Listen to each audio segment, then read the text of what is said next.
I believe that everybody has a story, and I'm fascinated to hear them.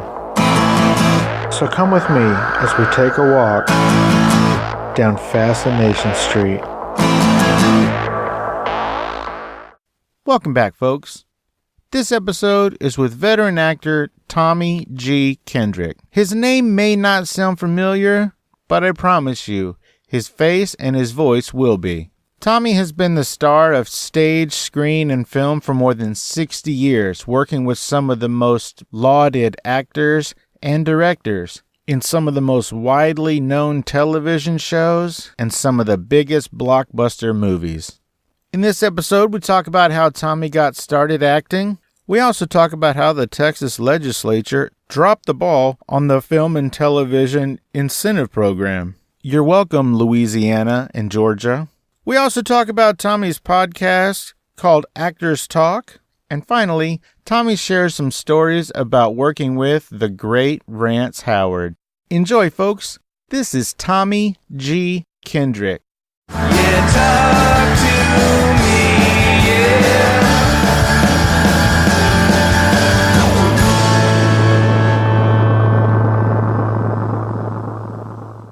Welcome to Fascination Street Podcast, Tommy G Kendrick. How are you doing today, man? I am doing great. Thanks, Steve.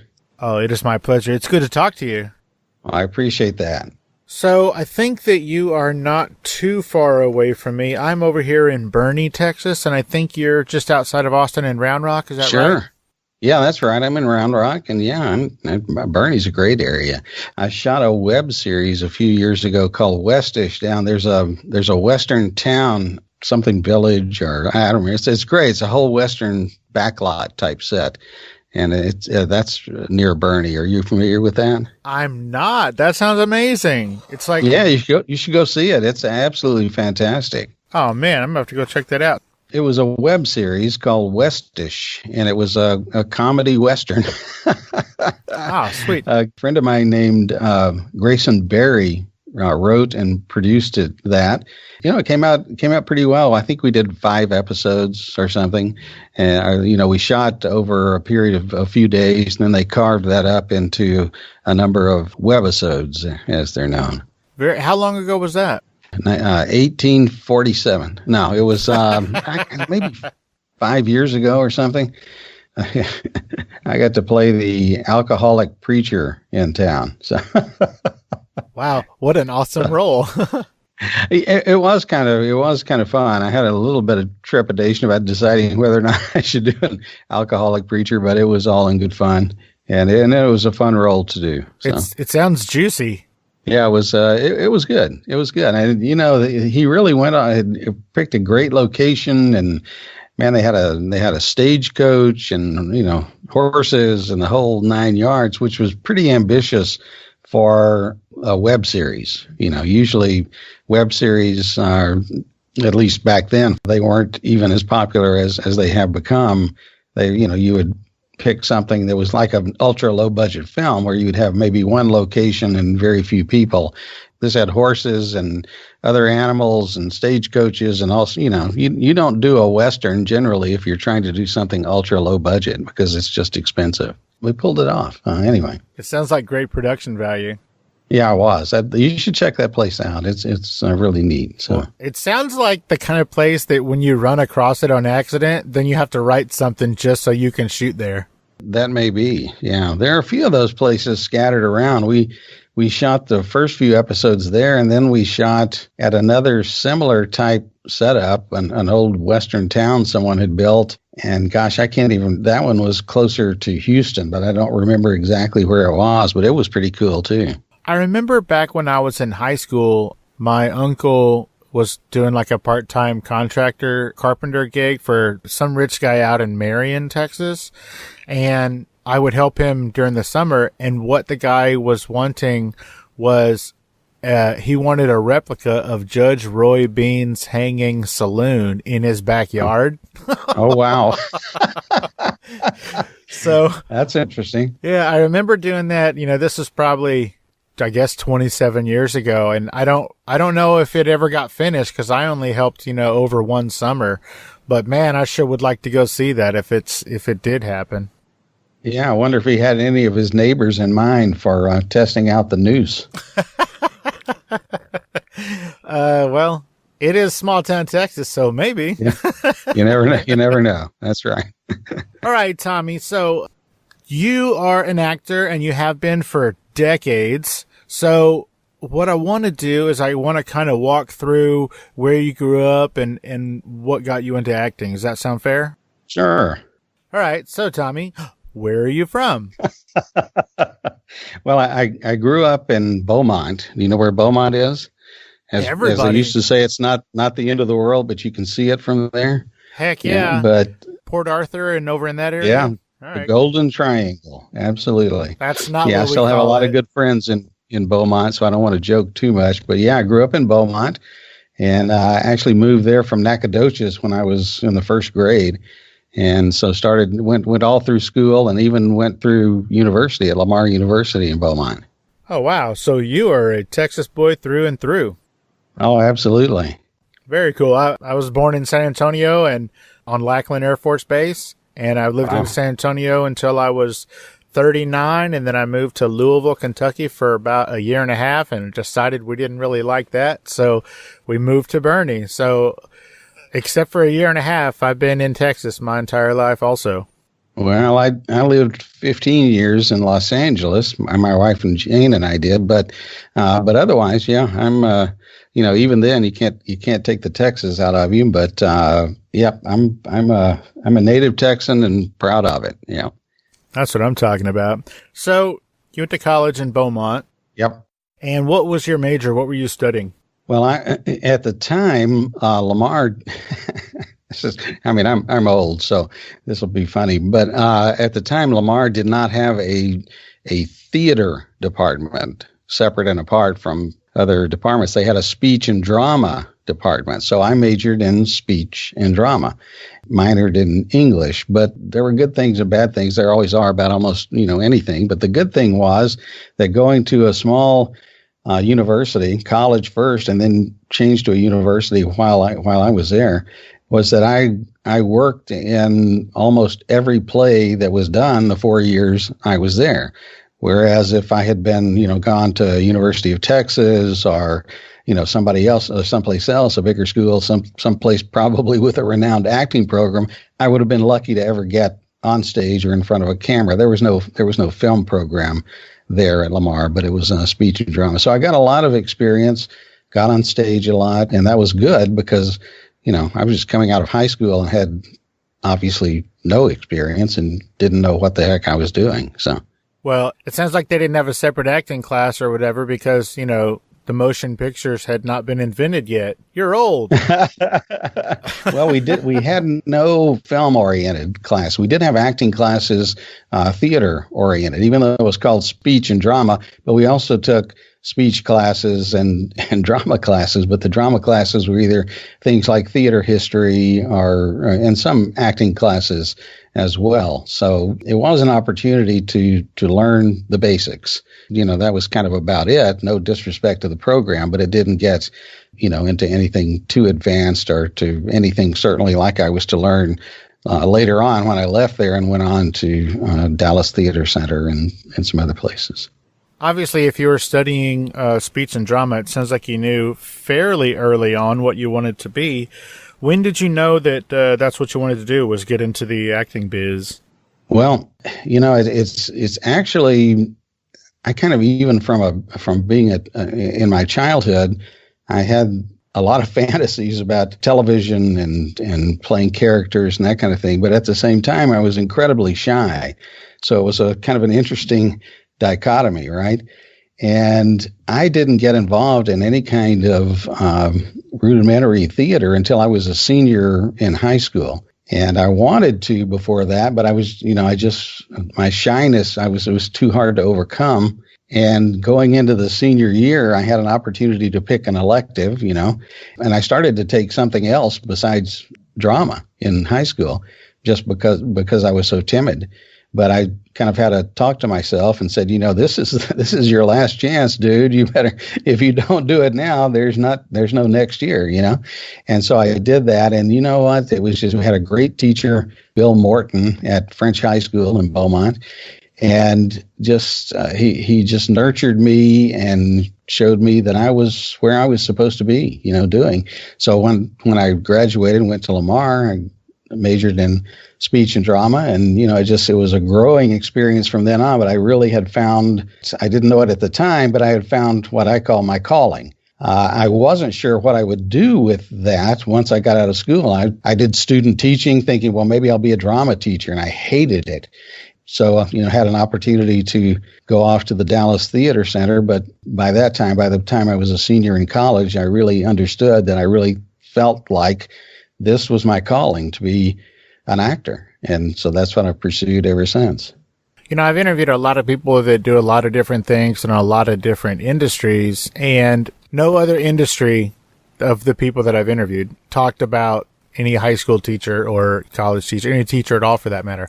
But almost 100% of the actors and producers and writers and directors that I've talked to mention a teacher that, kind of helped them decide what they wanted to be, or instructed them, or even told them, hey, like, this one guy, his teacher said, well, you should really think about a different college because you're better at acting than you are at whatever other thing it was. And so, I think it's really cool that it's really only that industry. Maybe it's because the drama teachers, have an artistic bent, obviously, themselves, or they wouldn't be drama teachers, right? And so many other people don't take the field seriously. To many people and many parents, of course, of young actors, it's something they're hoping and praying their child will grow out of, right?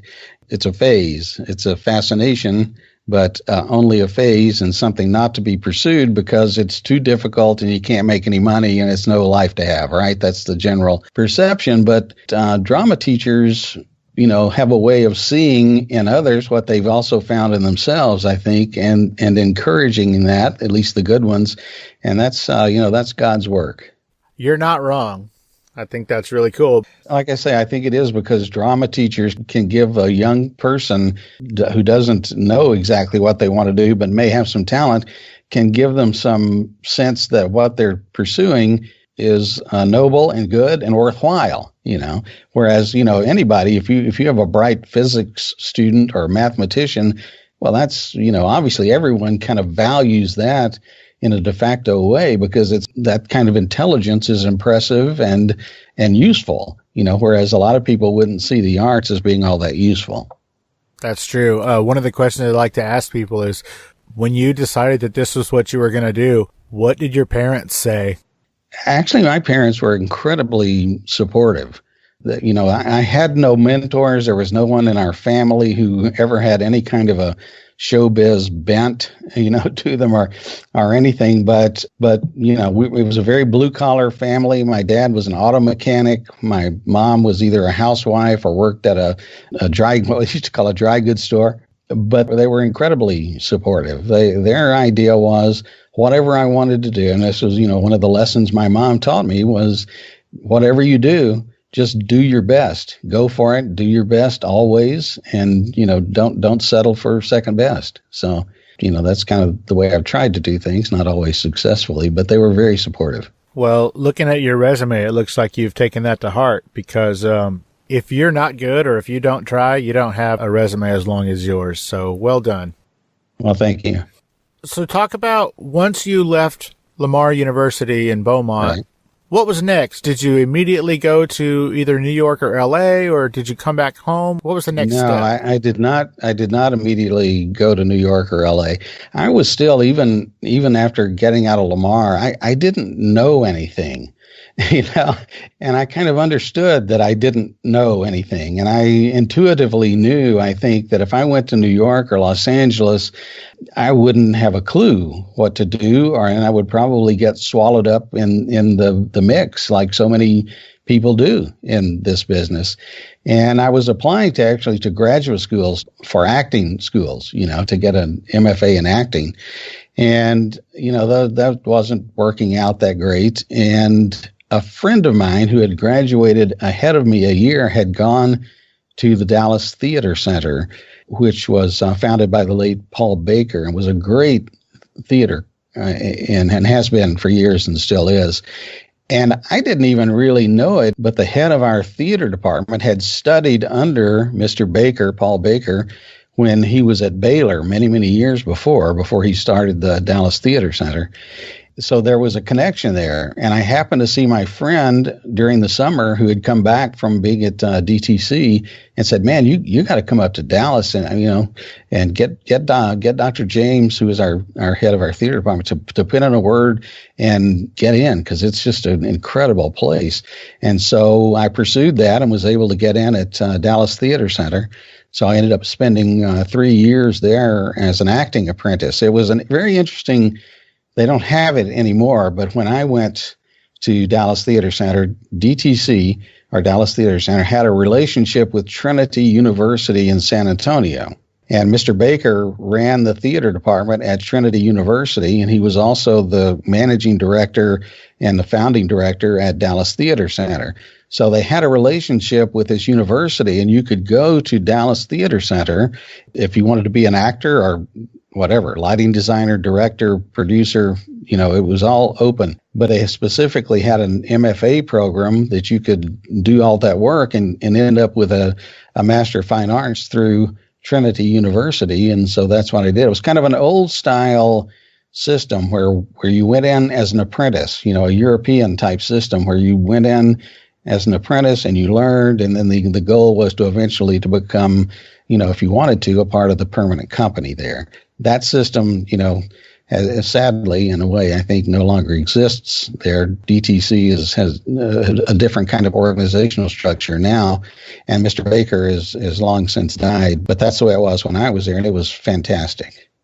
That sounds really cool. It sounds like Mr. Baker really wanted to do both of those things, because for those listening who don't know, San Antonio to Dallas on a good day is about 5.5 or 6 hour drive. So he must have really wanted to do both of those things.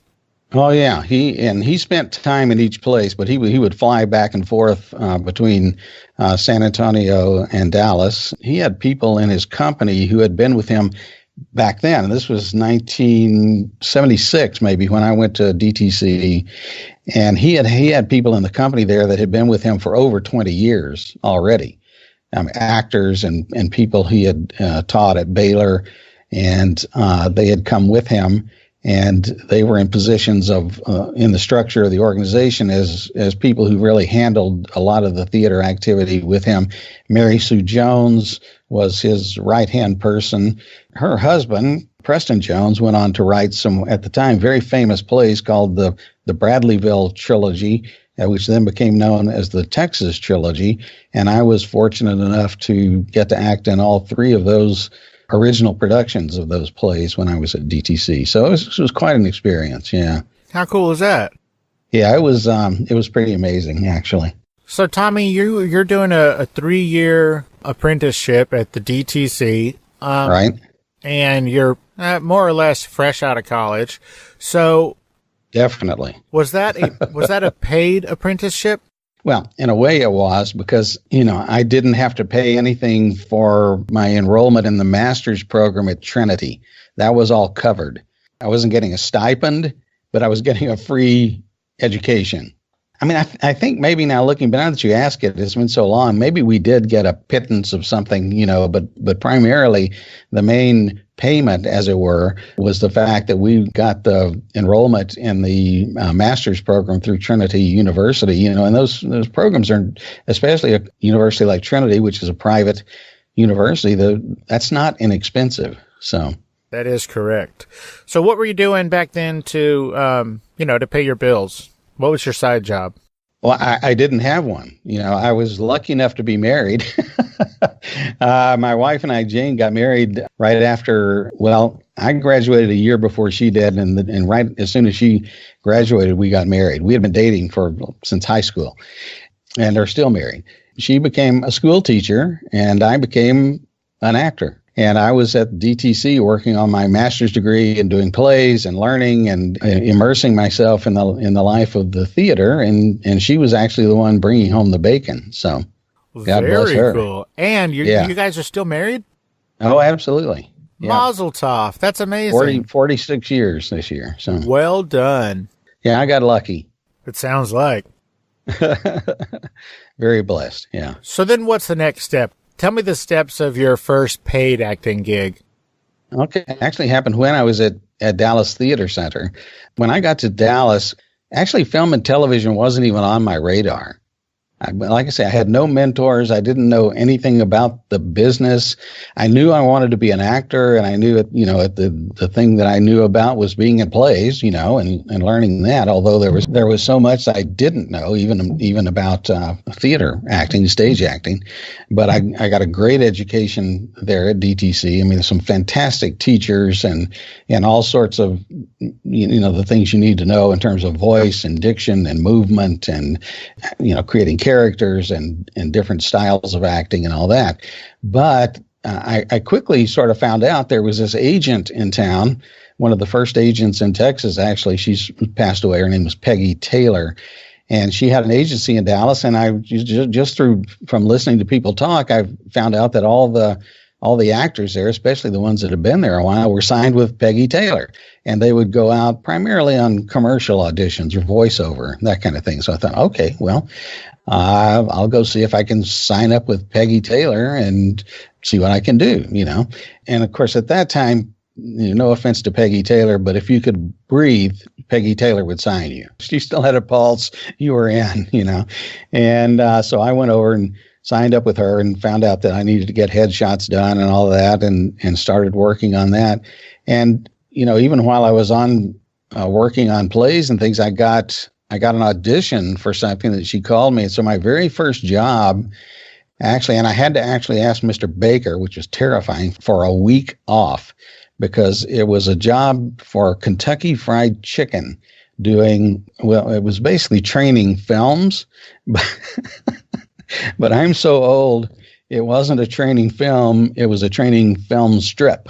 Do you have any idea what a film strip was? It was they would take thousands of photographs and, put them all together on a strip of film and then show them to, in this case, because they were training film strips, they would show them to employees at Kentucky Fried Chicken. Here's how to dip the chicken. Here's how you do this. Here's how you do that. So I worked for a week on a Kentucky Fried Chicken, what we used to call an industrial project. And that was my first paying job. And I think I made $300 or $400 for that. You wouldn't happen to still have a copy of that, would you? I never saw it. Really? No. It's very interesting. The only reason I got it was because I had short hair. This was back in the late 70s, and of course, long hair was in, right? And I had been doing a play that was a period piece, and we had to have short hair, so I had a short haircut. And so I well remember, even all these years ago, going to the quote unquote audition, and because it was film strip, there was no dialogue. You were just letting people take pictures of you for hours at a time, right? And doing different tasks. And so they just lined everybody up, and there must have been 40 guys there, and they lined everybody up. Talk about it feeling like a piece of meat. They line you up, and they just went down the line and would say, okay, no, you can go, you stay, you can go, you stay. And come to find out, they were the ones that stayed were the ones that had short hair. So hilarious, because they didn't want anybody in their film strip, in their employee training, to have long hair. So that's how I got that gig. So it wasn't acting, strictly speaking, but it was in the realm of the acting business. So that is insane. I didn't know that that's how they made those film strips. That's crazy. Oh, yeah. We shot 8 hours a day, basically, for a week. The reason they did it up in DFW was because they had a Kentucky Fried Chicken store that was finished but not open yet. So they could commandeer the store and, not have to worry about customers or anything or shutting down a working store. So, just my luck. No, I never got to see any of that. I would love to see that, though. That would be a hoot. Plus, a brand new store, it's never going to be cleaner than that. So That's right. Yeah. Of course, at one point, the electricity blew up and it fried this guy's camera, and he was, and we're talking expensive camera gear. So we had to wait a day for a new camera to be shipped from Chicago, which is where this team of the people were from that were doing the film strip. So it was pretty exciting, all in all. that sounds like an amazing experience. It was kind of fun. So every time you drive by a KFC, do you look at it a little bit differently than, say, I would? I don't think so. I've slept since then. Very cool. So that was sort of you dipped your baby toe into it there. Right. So when did you get your first in front of the camera role? I think it might have been after I left DTC. By the time I'd done my 3 years, I really, by that time, had decided, I really want to pursue film and television. And I was doing a lot of comedy at the time, and actually at the time thought, well, my entree into the business will be sitcoms, because that was one of the heydays of sitcoms, right? So I left the DTC and started freelancing. I got a different agent, no offense to the late Peggy Taylor, but Peggy would do things like that casting people hate. If the casting call went out for a blonde woman who was 5'8", she would send a blonde woman who was 5'8" and maybe a redheaded guy who was 6'4", because she would say, oh, they don't know what they want. And casting people, of course, hate that because they may not know exactly what they want, but they know they don't want a 6'4" guy when they ask for a 5'8" blonde woman, right? Right. So, and I was doing a lot of hustling for myself. I had got my materials together, my resume, my pictures and everything, and I would go through and make a list of all the people in Dallas who were in film and television production. Mostly at that time, it was commercials and voiceovers, on camera and voiceover commercials in the Dallas area. And I would call them up. I just cold call like a salesman and say, hey, can I drop by and leave you my demo tape and my resume? And at that time, people were okay with that. And so I started getting work that way by just dropping in and dropping off my materials. But I also got told, hey, you know what, if you ever leave Peggy Taylor, let us know, because she sometimes doesn't send us the right people, but we really like your look and everything. So I got a new agent, and sorry, Peggy, but she's no longer here. So hopefully that won't be offensive to too many people. But I got a new agent and started working right away, doing commercials and voiceovers and on camera, and just got very busy, actually, so busy that, believe it or not, and it's hard even for me to believe, but at one point, my agent told me they were getting calls for a Tommy Kendrick type in the Dallas market, So that means, you've made an impression. That's never happened since, by the way. So, but I was working a lot in commercials primarily. So, yeah. Local and on voiceover, maybe, there were more regional and national commercials and voiceovers at that time. So sure, that's cool. So you said that by the time you finished DTC, you knew that you wanted to get into, film and television. Yeah. Why? I just found the process to be so interesting. And I think probably the first time, or one of the first, and I don't even remember what the project was. I was interested. I was going through some old pictures that I found the other day, and I found a still from a bank commercial I did in Dallas. And that was one of the first ones where I was the primary guy in the commercial. I just remember feeling so at home on a set, that type of a set. And, I loved theater and still love it.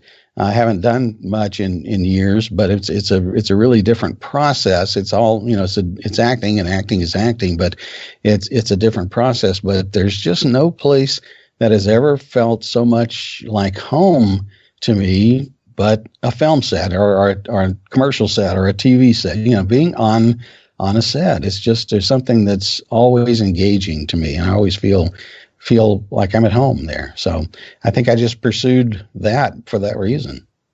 Well, I think that's a great answer, Tommy. So I guess you would be most easily described as a character actor. Would you agree? Absolutely. Yes. Can you? I wear that mantle proudly. Yes. Now, will you explain what exactly makes, like, what is a character actor? Well, in its simplest terms, a character actor would be differentiated from a leading man. You know, character actors, not always, but most often are supporting players. But they're also maybe people that, whether they're male or female, who don't have what are considered, we're not the beauties in the batch, right? They may have some flaws in their physical appearance that are interesting and make that make them very interesting to watch on screen. But typically, a character actor plays someone different every time out, whereas a leading man or a leading woman, and especially in Hollywood, they may play someone different. And if they're really good and they're good leading actors who do this, that's great. But there's some that play themselves over and over, right? And we all know, actors that just basically they have a persona that the audience loves, and they play that persona time after time, no matter the title changes and maybe even the genre, but they're basically playing themselves. And those people, to their chagrin, often are locked into that, and they most often want to do something different. They want to play something different, and you'll find them trying to stretch their wings often in independent films or lower budget films, or on Netflix or Amazon or Hulu or somewhere with some of these great television shows that are on now. So the characters are not leading people, and they're people who are almost always different every time out. Well, thanks for clearing that up. There's been a lot of confusion, I'm sure, because, I don't even know what thank you is what I'm saying. I don't know. My description is mine. Somebody else might disagree with it, but that's kind of the gist of it in my mind. So whenever I hear character actor, I think about Alec Baldwin, but then I think, well, he has been the lead several times, so is he a character actor? Alec Baldwin, for most of his career, was a leading man. Yeah, what happens now is that leading men and women, but particularly men, have kind of a benefit there over women, is that as they age, men can become, either older leading men or character men. Look at Sam Elliott. He's always been kind of a character, but he, when he did Lifeguard, which was his breakthrough role, he was this beefy, hunk with a mustache. And for years now, he's gone on and made a fortune with that wonderful voice of his. But he's also, morphed as he's aged and gotten wrinkles and lines and creases into an incredible character actor, although he still does major roles. Yeah, that guy's amazing. And he just never stops working, that dude.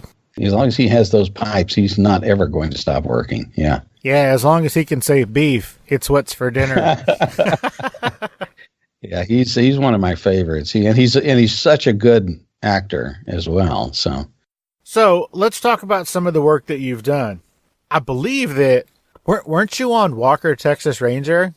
Yeah, I was lucky enough to do, I think, 4 episodes of Walker. And that's kind of what I'm talking about character acting. Everyone was different. Every episode I did of Walker was a different character. And, of course, with Walker, which ran for a long time, all the supporting cast that came in, they were usually either a bad person or a bad guy or associated with the bad guys somehow. Most of the good guys were all the regulars. So I started off on that with a really small role, but it was a nice little role with blue-collar truck driver in a diner, and they would cast me like every other season, so you wouldn't be seeing too much, right? And especially because you're in different roles. And then I went to somebody involved with some sort of nefarious people, and it was always blue-collar, do a lot of blue-collar. The most interesting Walker episode I did was they had a 2-part episode, show called, I think it was called Team Cherokee. And I had gone up to Dallas, and this is what we would have to do is I'm in Austin. You have to drive to Dallas for the audition, right? This was way before people were doing video auditions or anything. So you'd have to drive up there. And after I had done one episode, Sherry Rhodes, who was the casting director, would trust me enough to bring me up, but I would read for the producers or directors. Wouldn't have to read for her and then come back again, which you sometimes have to do or often have to do. So I would go in to read for the producers. But I went up this one time to read for us Team Cherokee, and it wasn't a particularly good role. It was, some truck driver or something. I don't know. And I just didn't have a handle on it. I thought, God, how am I going to make, I don't know. I don't know what to do with this. It's nothing that stands out to me of how I can do something with it. But then Sherry's daughter came out as I was sitting in the waiting room, ready, waiting to go in. She said, "Hey, Tommy, can you do MHMR?" And I said, "Well, if you'll tell me what that is, I can." I don't even know what that means. And at the time, there was, I don't know if that, it may not be PC anymore, but it was mentally handicapped, mentally retarded is what that meant, MHMR, right? And I said, "Oh, sure, let me see the sign." So they gave me this scene. It was a character named Carney. He was a witness to a crime, and he made flowers and sold them on the street. And he had this, mental difficulty or challenge. And it was such a great scene. It was just beautifully written. And I thought, oh my God, yes, I'll absolutely read for this. And went in and, did the audition. And I just had to say, look, guys, I don't know if this may not be what you have in mind, but I'm going for this all the way, okay? And so if you want me to do something different, tell me, but just let me do what I have in mind. And I did that, and I got the role. I heard as I was driving back to Austin that, yeah, you got it. So, and which I kind of knew. I really felt like it because it was just such a well-written piece, and I just connected with it so well, So that was a great experience. It's one of my favorite roles, actually, and it was a great show to work on. Chuck Norris was fantastic. I got to work with him several times, and super nice guy, and the whole production team was just great. So let's talk about Chuck Norris just for a second. So sure. Since I guess it was after Walker, Texas Ranger stopped making new episodes, he sort of gained this reputation or meme or whatever you want to call it of, that he can do anything and he's just like this super badass. Yeah. So you said he was super cool, but how was he on set? I mean, I know he's a pretty short guy, but was he jovial or was he just real serious? Like, how did he approach Walker, Texas Ranger? No, he was very professional, but he wasn't standoffish he's just a nice guy, I mean, and his family was heavily involved, his sons were involved in the show, and most of the people that I've encountered actually like Chuck Norris or others are really nice people. There's a few jerks in every walk of life, but everyone that I've encountered 99% of the time has been really good. But he was really nice and friendly and, about doing the work. So I loved working on that show. Very nice guy. Very cool. Now, you did talk about how, for those you had to drive up to Austin. So with the advent to Dallas. To Dallas. So, you're living just outside of Austin, which I can't imagine is a hub of casting. So are you doing a lot of taped auditions? I am now, almost exclusively. I tell you, when I moved back to Texas in 1994 from Los Angeles, there actually was a lot of work here. I actually had trouble in Los Angeles getting on with a decent theatrical agent, and that's what you call in the business. That doesn't mean theater. That means film and television. They talk about film and television is theatrical, and commercial is obviously would be a commercial agent. And generally, those agents are bifurcated. There's one doesn't represent everything. They may have agents within an agency that all represent either commercials or theatrical film and television, but the same agent doesn't generally do both unless it was a really small startup type of situation. So when I got back here, there was a lot of work. And this was in the pre-film incentive days. And Texas was legitimately known as the Third Coast. And there was a lot of work. There's always been a lot of work in Dallas area especially for commercials and what we used to call industrials are now called corporate/education. But once the film incentive game came in and the Texas legislature didn't feel like they wanted to play that game, we lost a tremendous amount of our business that we had. And we could be Georgia right now. I don't know if you know what's going on in Georgia, but tremendous growth in the film and television production. They've got studios now. They've got a lot of infrastructure. They got people pouring into Georgia from Los Angeles to work there because there's so much production there. And Texas had that opportunity, and we, quite frankly, we blew it. Because our legislature didn't want to get into the film incentive business. Then Louisiana actually took that first and started taking a lot of our business. And then we kind of slowly got into the film incentive game and built it up over a few years. And then about 6 years ago, we had the incentives up to $90 million for 2 years. And that was pretty good. That still wasn't as competitive as it needed to be, but it was good. And then the next legislative session came in and they slashed it down to, I think it was like $32 million for 2 years. Now, what that means is that the producers are going to go where they can get the best deal for their money, right? And Texas has a really good incentive system where it's a rebate system so that the producer doesn't get any money until they've already spent money. And then, you know, if they comply with different things in terms of who they hired and how the money was spent and that sort of thing, where the film was shot, they can get, like, say, 25% of that back. Whereas some other states have different. Louisiana has a tax sale thing where if somebody in Louisiana has a tax liability, they can buy this tax credit from a producer who's done a film there, and it's a different system. But our legislature saw it as a giveaway, which it's not, and so we have slipped considerably in terms of being a film production center. We fortunately still have a good bit of television production here. What that means is that actors now are having to spread out and go to New Orleans or Atlanta or to Albuquerque for jobs, because that's not only actors but crew as well. That's where more jobs are. So yeah, we're all doing self-tape auditions, which is a phenomena that's come on for the past over the last 5 years or so, and now it is standard operating procedure.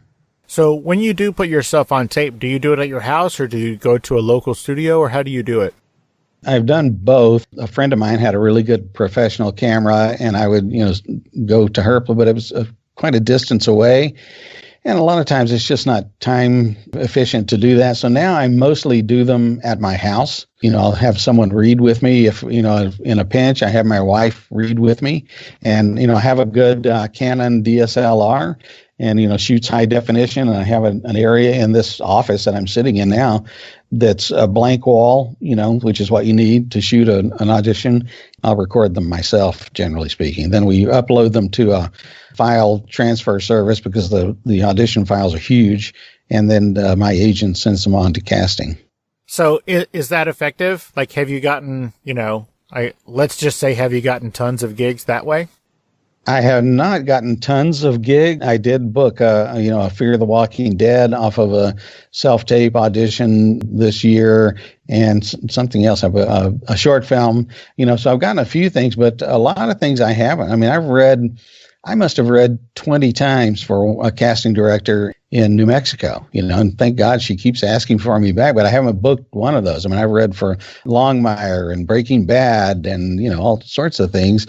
And I go back and look at those auditions and I go, well, those are pretty good, but you never know what happens. I talked to an AD on Longmire about one time, and he said, oh, that scene got completely written out of the show. It was too expensive. You never know why you didn't get booked. It may be that, or sometimes I'll look at some of these things I'm reading for and I go, why would they fly somebody in to do this part? They could surely they can find someone in New Mexico in that case, to do that.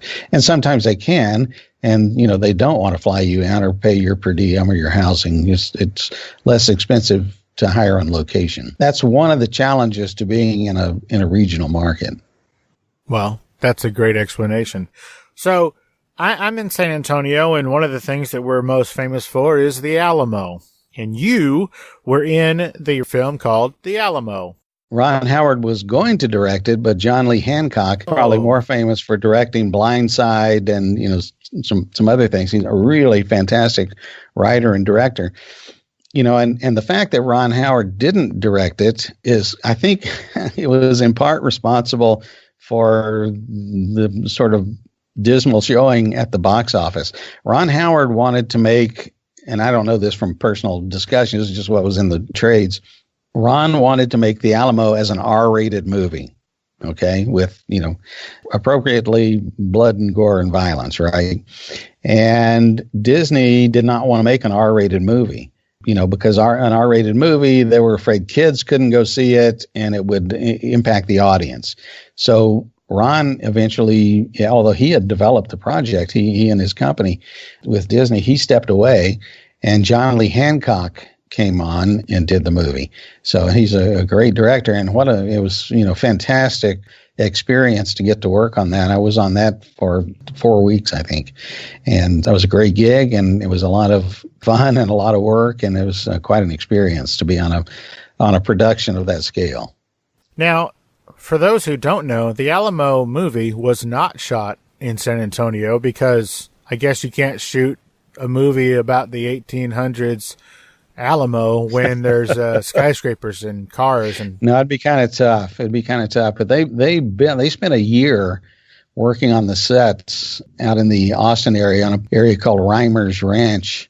It was an open area. They built the Alamo. They built a lot of outbuildings and other things that needed to be there for the movie. So they built the Alamo structure and the walls around it and all that. Some of those buildings were practical, and some of them were just facades. But it was what an incredible job they did. I mean, the detail on it was down to the minute detail, and it was an impressive set. I took my family out there at some time after. I was friends with Todd Reimers, whose family owned the place, and he arranged for me to go out and bring my family out so we could take a look at all the sets, and it was unbelievable. The scale was incredible. Wow, I bet he got a pretty penny to let him do that there. Probably. I hope so. The sad thing is the Reimers were open to keeping the sets there and either making them a tourist attraction, where people could come and visit, or make it a place where people could shoot other things, not the Alamo structure itself, but there were a lot of other, Western type things there.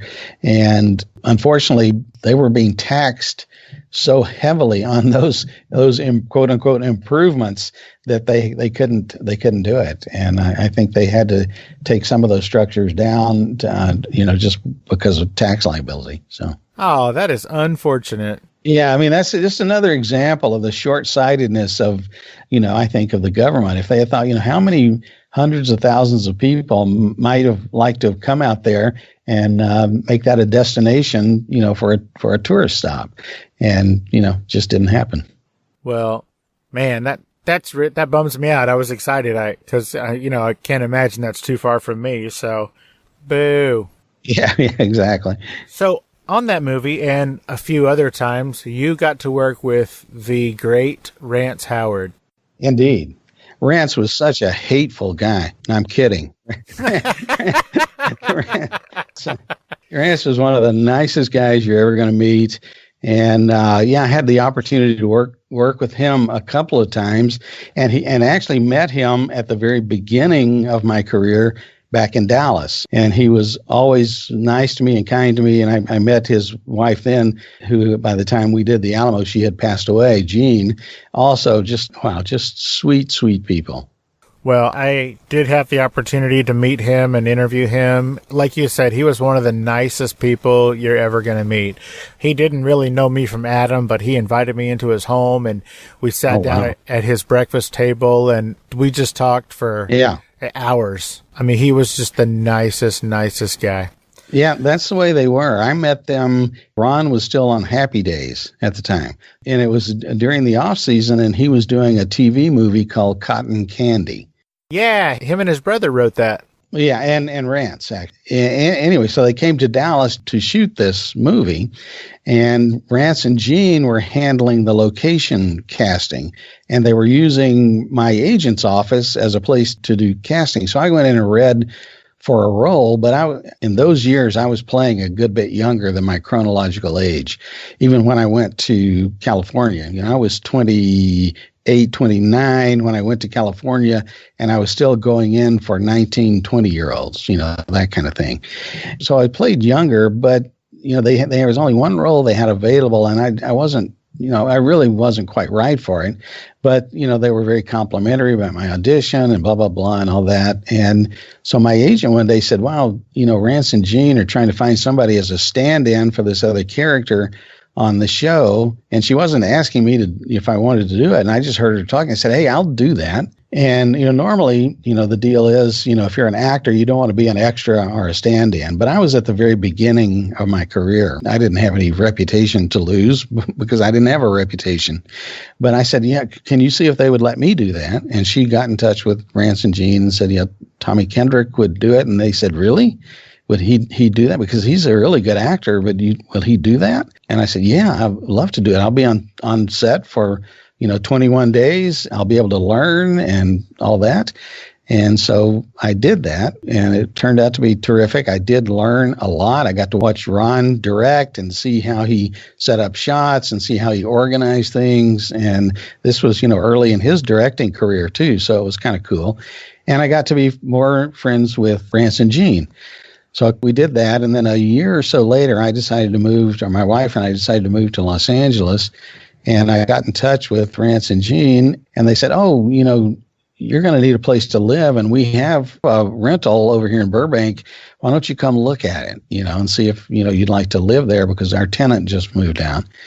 And so I did that, but it was so small. It was way too small, even for, two fairly recently married people. And we've been married a few years, but, we just had too much stuff for the place. But that's the kind of, they were very kind always. And even after that, keeping in touch and kind of giving me some tips on how to navigate the business in Los Angeles and all that. Terrific, Then Rance and I worked together again some years later on the Leanne Rimes film, Holiday in Your Heart. And then the last time before Rance passed away, on The Alamo. Gotcha. Well, he was a wonderful guy, and he will be missed, but I think that him and Jeannie did a phenomenal job raising their kids to be down to earth and super respectful and nice people. Oh, yeah. They're just salt of the earth people, and they weren't going to let their kids be Hollywood brats, So they had some great stories about that. But so let's talk about your podcast. You had or have a podcast called Actors Talk. Right. What made you decide to start doing a podcast? Well, I had done a blog for a few years, and I just felt tapped out on that. I didn't feel like I was all that good at it. I just sort of lost interest in it. But I found out about this thing, podcasting, and I thought, well, that might be interesting. So over the course of about 5 years, the podcast is dormant now, and I'm just thinking about rebooting it. But I was able to interview about 60 people out of 66. I eventually decided I would do an interview show like you're doing, and interviewed about 60 people, all in the business, filmmakers of every stripe, casting directors, actors, that kind of thing. I would just look for people that interested me. That was my favorite way to get a guest. Was you probably have this experience where you get a lot of pitches from publicists and publishers and that kind of thing. And I was getting those all the time. And most of them I turned down because I just, I wanted to have some spark that where I want to interview, I want to talk to this person. And it was most often, I would see a film trailer online or something, say, oh man, that's really good. I want to find out about that. And I would contact that person. Of course, if they've got a low budget film or even a big budget film or a book, like director John Badham had a book coming out, they're interested in promoting those things and talking about them. So I did that for about 5 years. It's a lot of work. I respect what you're doing. We had a flood in our house, appliance-related flood, but we ended up having to move out of the house for several months and tearing everything out, and there went my studio. And at the same time, I was working on writing and helping produce a short film project that came to be Somewhere Between Heaven and Hell, and that was so much work that I just had to put the podcast aside and haven't gotten back to it. So, but I did love it, and it's amazing, and I'm sure you know this too, the scope that you can have. I think the last time I checked, my podcast had downloads in 168 different countries. That just always blew me away, is that why would so many people from so far away be interested in somebody talking about basically American acting and actors and filmmaking? But, there you are. I agree. I'm constantly marveled at those numbers. And outside of the United States, my second biggest, I guess, country to be heard in is France. So, oh, really? Yeah. So go figure that. Mine was China, believe it or not. It's just amazing. Yeah. So is Actors Talk? Oh, I know for sure Actors Talk podcast is still available because I listened to a couple. Oh, it's still available. Yeah. All the episodes are free, and they will always be free. I wanted to do something where, I'm not a name actor. I'm not famous, but I've been around a long time, so I know a few things. I don't know everything, but I know some things, right? And when I started in the business, I had no mentors. I didn't have a podcast to listen to. I didn't know anything, so I made a lot of missteps along the way, and things that if I had known, I could have done differently, and it could have maybe saved me some of the bad things. Not bad, but just some missteps. And so I thought, well, maybe I can help someone else who's coming behind me, give them some information that they can find useful and that will help them avoid some of the pitfalls that I might have gone through. And so that was really the reason for doing it. So, well, I know you said you're thinking about resurrecting it, and I kind of hope you do, because I listened to a couple of episodes this week, and I really liked it. I thought it was very informative and personable, and it was a really good show. I think you should definitely consider it, at least, picking it back up. Yeah, well, I am. See, you know what? It's very interesting. I can draw a parallel to acting and not being in class. But in the 2 years that I've been away from it, I don't remember some of the things that I had to go through to get the interview done and to get the sound right and all that. And, you think, wow, you forget how to do things if you don't practice them. And that's the same thing with actors. If you don't stay in class all the time, you can be greatly talented, but, you lose the edge. And so I always tell people, they say, what would you do differently? And I'd say, well, one thing I would do differently is that I would stay in class all the time. Acting class all the time, no matter how much I'm working or not. You just need to be in class. I think that's true for a lot of professions. My wife is a master's prepared psychiatric nurse and has been for quite some time, and she still does continuing education. She's still keeping up on things, and sure. So I think that's a great idea. Yeah. Now, Tommy, before I let you go, I appreciate all of your time. Thank you so much for taking the time to hang out with me on Fascination Street. Can you tell everybody where they can find you on social media? Well, I've tried to make it easy. If you can go to @TommyG you can find me. So, on Instagram, and I spend more time on Instagram now than on Twitter or Facebook. Facebook got so, there was just too much hate going on, over the politics. I just don't want any part of that, And so I do like taking pictures and I like interacting with people. And so I'm doing more of that on Instagram, and that's @TommyG but that's also a Twitter handle, and you can find me on Facebook that way too.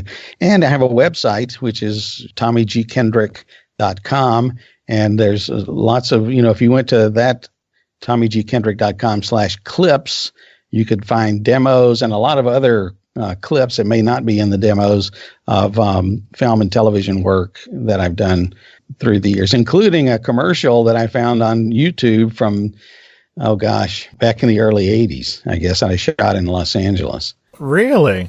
Yeah. I said I played younger in those years. One thing I'll never forget about that job. I was in my 30s when I got that job. The character was a stock boy at a grocery store. So you're thinking, 19, 20, high school kid, right? And so did I. So anyway, I went in and I'm sitting there and these guys are coming in and they're looking at me. And one guy said, "What are you doing here, Pops?" How sweet. Which I thought, well, here, I'm just here to audition, and of course then I booked the spot. So I felt, oh, okay, that's cool, Yeah. But I'll never forget that. That was kind of funny. Is Actors Talk Podcast available on your website? It's not linked to on the website. I guess I should do that. I've got to figure out how to do that. I think I can do it, but no. It's if you just go to actorstalkpodcast.com or Actors Talk Acting, either one will take you right to the podcast. So awesome. Now, lastly, Tommy, is there anything that we didn't talk about or that I didn't ask you about that you wanted to talk about?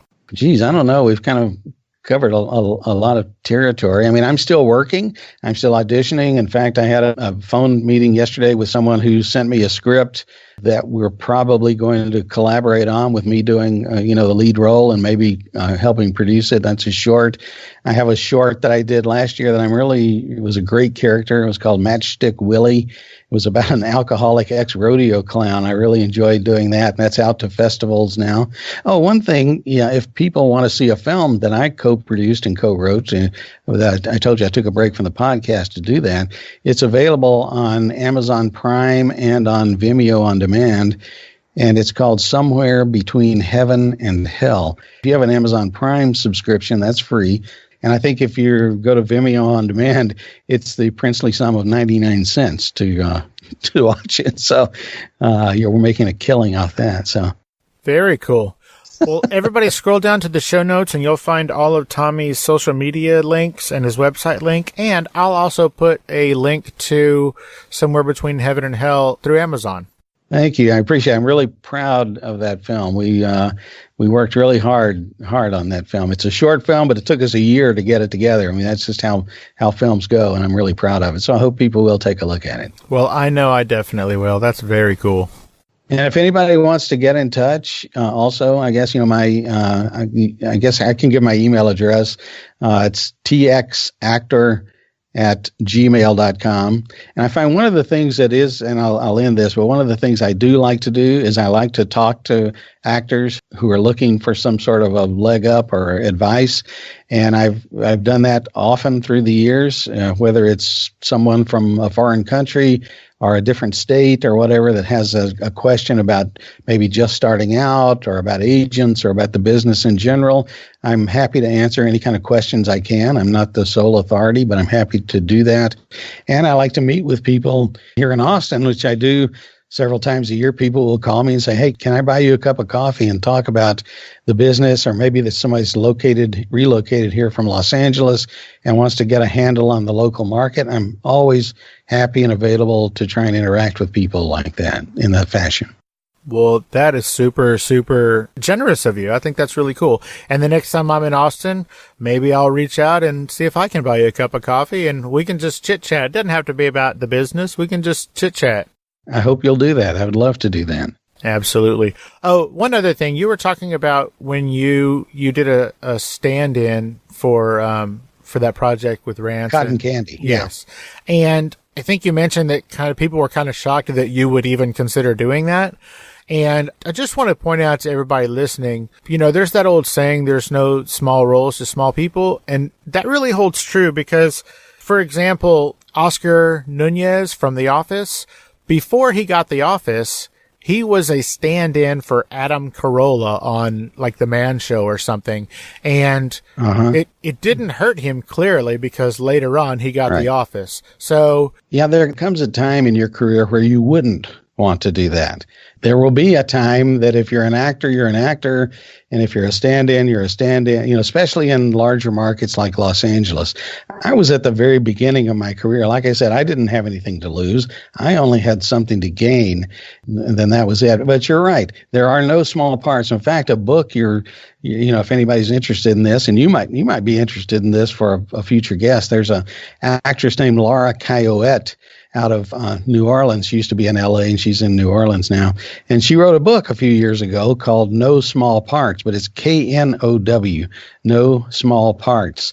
And she talks about how she's made an entire career, as have I, doing smaller roles, and what that means, and the differences in how you have to audition for smaller roles versus lead roles and things like that. So you might check that out if they're interested in that kind of material too. No Small Parts by Laura Coyote. Well, thank you for that tip, Tommy. I appreciate that. You bet. Tommy, thank you so much for taking the time out of your day. I really, really appreciate it, and I want you to have a great rest of your week, okay? Oh, thanks. The new year's off to a great start, and I appreciate you having me on your podcast. It's been a lot of fun. Thank you. Absolutely, my pleasure. You have a great day, Tommy. Take care. God bless. Bye-bye. Hey guys, this is Steve Owens from Fascination Street Podcast here with a very important message. I'm awesome. I bet you thought I was going to say something else, but nope. What's important here is that I am awesome. I started this show because I truly believe that everybody has a story, and I'm fascinated to hear those stories. In the short time that I've been doing this show, I've interviewed actors, directors, writers, inventors, podcasters, musicians, pro athletes, Olympic athletes, actual war heroes, even a Bond girl and a luthier, whatever the hell that is, and of course, regular people. From people who wanted to be stars but never gave it a real try, to big company CEOs and people who got to meet their favorite president. I love getting to meet and speak with people who have a story to tell. I feel like everyone does, and it's my job to get them to tell it. You never know who my next guest will be. An Academy Award-winning actor, a platinum-selling musician, or your own mother-in-law. But one thing is for certain, you will be fascinated by their story. So come take a walk with me down Fascination Street. You can find Fascination Street Podcast on Apple Podcasts, Google Play, Spotify, iHeartRadio, and of course, FascinationStreetPod.com. Opening music is the song Magnolia from the 2014 album Intransigence, used with permission from Douglas Miles Clark. Closing music is Apollo from the 2001 album Into the Known by the band Sapphire. Thanks for hanging out with us and getting to know a little bit about our guest. We'll see you next time on Fascination Street.